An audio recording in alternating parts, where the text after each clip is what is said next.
चारों धाम के प्रसाद से बड़ा महाप्रसाद बन जाता है। और यदि पति और पत्नी का नियम है कि हम दोनों तो साथ ही भोजन करते हैं, तो हाथ जोड़कर निवेदन है, साथ भोजन करो, मना नहीं है, 2 थाली अलग अलग लगाओ। पर पति के साथ बैठकर एक थाली में खाना रोज प्रतिदिन मदिरा को निगलने के बराबर है। मदिरा को कई लोग कहते हैं एक ही थाली में भोजन करो तो प्रेम बढ़ता है, प्रेम बढ़ता है। शिव महापुराण की कथा कहती है पति और पत्नी अगर एक ही थाली में भोजन करते हैं, एक ही थाली में अगर पति और पत्नी भोजन करते हैं, तो उस घर की दशा देखिएगा। उस घर के बच्चे कभी भी विद्या में उत्तम नहीं निकल सकते, उस घर के बच्चे कभी भी सत्मार्गी नहीं निकल सकते, मार्ग से विचलित ही निकलेंगे, क्योंकि मदिरा के नशे में पैदा हुए हैं। तो सुन अर्जुन सुन, यदि बेटी कुंवारी है और बाप के साथ में बैठकर भोजन करती है, तो उस बाप की कभी अकाल मौत नहीं होती है, क्योंकि बेटी बाप के काल का हरण कर लेती है। बेटी कुंवारी है, बेटी की शादी हो जाए जब भले वो पिता के साथ भोजन ना करे, क्योंकि गोत्र बदल गया, पर बेटी जब तक कुंवारी है बाप के साथ बैठकर भोजन करेगी तो बाप के काल को हरण कर लेती है। ये उसी तरह जैसे एक गाय ब्याह गई हो और एक गाय कुंवारी हो। महाराज, ब्याही हुई गाय का गोबर से लीपने से ज्यादा फलदायी होता है कुंवारी गाय का गोबर से लीपना, वो ज्यादा फलदायी होता। बछिया के गोबर से लीपना, कुंवारी गाय के गोबर से जो ब्याही ना हो। कितना कितना शास्त्र प्रमाण देता है महाराज।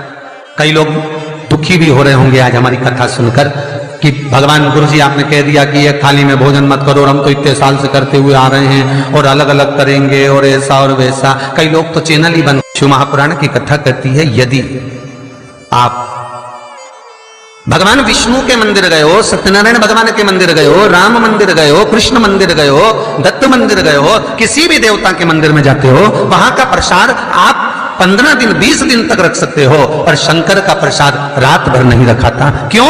क्योंकि शंकर का प्रसाद एक दोपहर संध्या तक आपका है, रात्रि को 9:15 तक शंकर का प्रसाद आपका है साहब। शंकर भगवान ने जब 12 की रचना करी थी, घड़ी की रचना भगवान शंकर ने करी, तिथि और समय की रचना भगवान शंकर ने करी।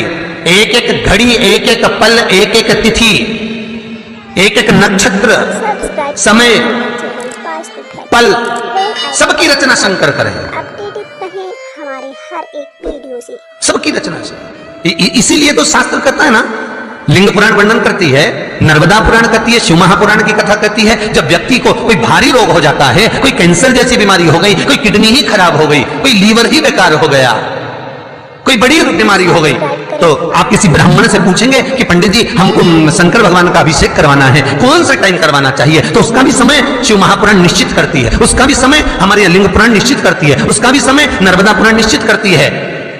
तो कौमार खंड के अंदर शिव महापुराण के वर्णन करा गया कि 9:15 रात्रि को कोई बीमार व्यक्ति का यदि उसके हाथ से अभिषेक प्रारंभ कराया जाए, या उसके ही कुल का, उसके ही गोत्र का व्यक्ति शंकर का अभिषेक करता है और शंकर के नाम का स्मरण करता है, तो वो अभिषेक तो करे, साथ में जो मनोरथी है, यजमान है, वो महामृत्युंजय मंत्र का जाप करे, तो कहते हैं रोग समाप्ति की ओर आना प्रारंभ हो जाता है।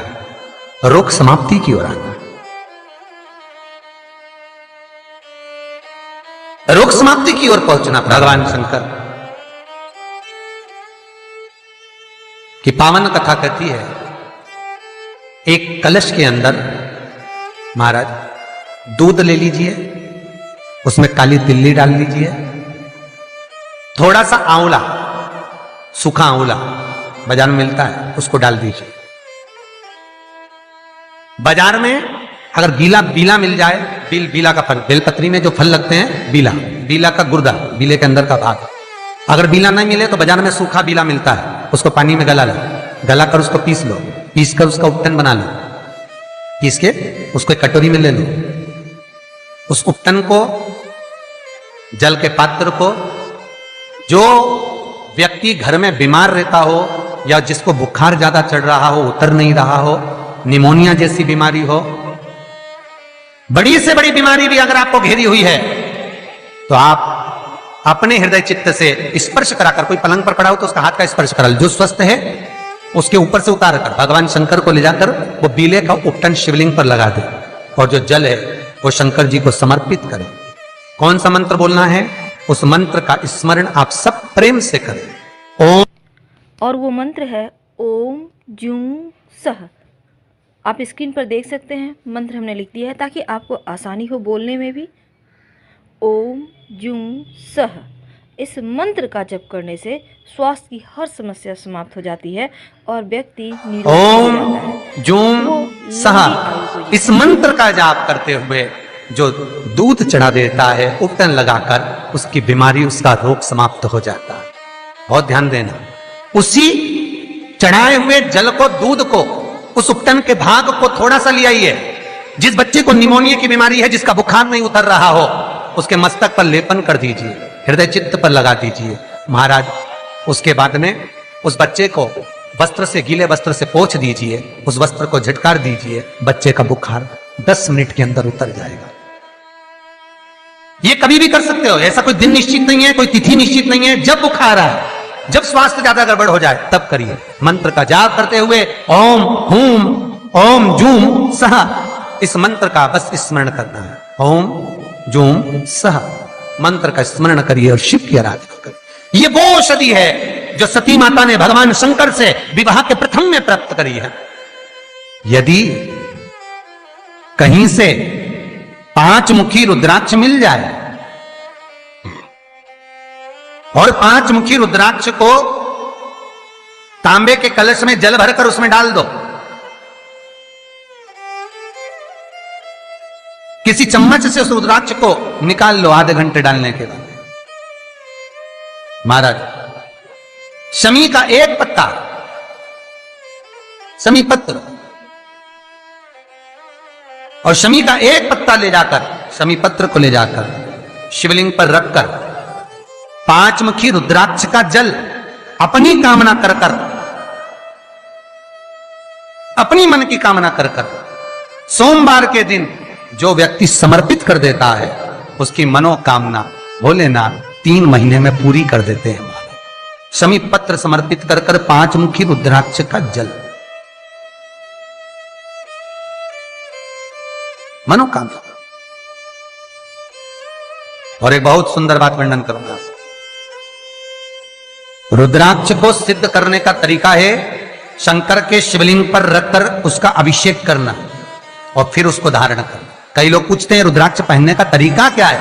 शिव को समर्पित कर कर मंत्र का जाप, आपको मंत्र बताएं, उसका स्मरण कर कर फिर अभिषेक पूजन कर कर फिर धारण। एक छेदित रुद्राक्ष होता है जिसमें छेद होता है या छेद करा जाता है, एक बिना छेद का रुद्राक्ष होता है जिसमें छेद नहीं होता। जिस रुद्राक्ष में छेद नहीं होता वो कार्यवती है जो सती माता ने भगवान शंकर से विवाह के प्रथम में प्राप्त करी है। यदि कहीं से 5 मुखी रुद्राक्ष मिल जाए और 5 मुखी रुद्राक्ष को तांबे के कलश में जल भरकर उसमें डाल दो, किसी चम्मच से उस रुद्राक्ष को निकाल लो आधे घंटे डालने के बाद। महाराज, शमी का एक पत्ता, शमी पत्र, और शमी का एक पत्ता ले जाकर, शमी पत्र को ले जाकर शिवलिंग पर रखकर 5 मुखी रुद्राक्ष का जल अपनी कामना कर कर, अपनी मन की कामना कर कर सोमवार के दिन जो व्यक्ति समर्पित कर देता है उसकी मनोकामना भोलेनाथ 3 महीने में पूरी कर देते हैं। शमी पत्र समर्पित कर कर 5 मुखी रुद्राक्ष का जल, मनोकामना। और एक बहुत सुंदर बात वर्णन करूंगा। रुद्राक्ष को सिद्ध करने का तरीका है शंकर के शिवलिंग पर रखकर उसका अभिषेक करना और फिर उसको धारण करना। कई लोग पूछते हैं रुद्राक्ष पहनने का तरीका क्या है? शिव को समर्पित कर कर मंत्र का जाप, आपको मंत्र बताएं, उसका स्मरण कर कर फिर अभिषेक पूजन कर कर फिर धारण। एक छेदित रुद्राक्ष होता है जिसमें छेद होता है या छेद करा जाता है, एक बिना छेद का रुद्राक्ष होता है जिसमें छेद नहीं होता। जिस रुद्राक्ष में छेद नहीं होता वो